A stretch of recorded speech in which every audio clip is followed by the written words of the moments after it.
I wanted to write the book, first of all, because I'm convinced that there's a lack of urgency in the church about most things. Right now, only 17% of Catholics even go to Mass nationwide. A lot of people think, well, why bother? Who needs sacraments? Who needs to go to church? Who needs to read scripture or pray?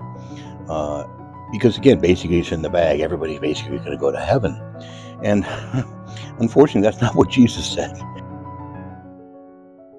And I want to get back to what he said, which is not to run around in a panic, but to have a sober appreciation of our need to become more serious about our spiritual life, and that our hearts tend to be inclined away from him. Most people don't think that way about the faith in general, or about where they're going to spend eternity. They figure, well, it's in the bag. Doesn't matter if I go to Mass or not.